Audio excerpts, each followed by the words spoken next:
وەک ڕوون و ئاشکرایە دوژمن و داگیرکاران و وڵاتانی سەرمایەدار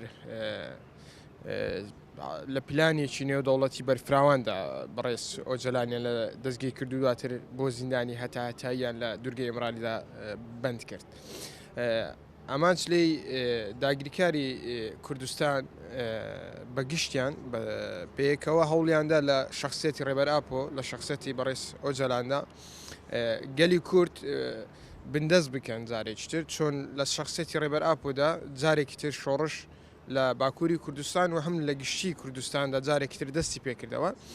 بۆیە دوژمن هەوڵیدا لەم ڕێگایەوە گەلی کورد تەسلیم بگرێتن، بەڵام لە دوای دەستگیرکردنی ئۆجەلان دەتوانین بڵێن کورد لە قۆناغێکی چرەوە هەنگاوی نابەرەو پێشووتر، یان پێم وایە فراوانتر بووین چ لە ڕووی سیاسی چ لە ڕووی سەربازی.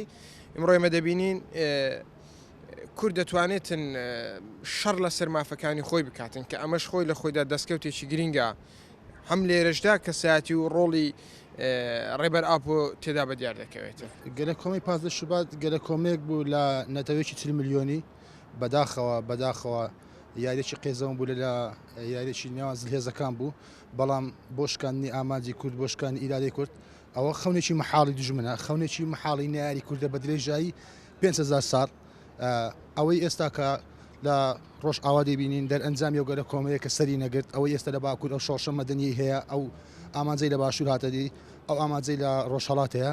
گەلە کۆمەی 15 شوبات هەموو سارێک ئێمە گیان فیدایی بۆ دەکەین، ئێمە ئامادەین وەڵامی دوژمن بۆ بدەینەوە کە ئێمە گەلێکین ئیرادەمان ئەوەندە بەهێزە هەرگیز سەردانە نین بۆ دوژمنمان.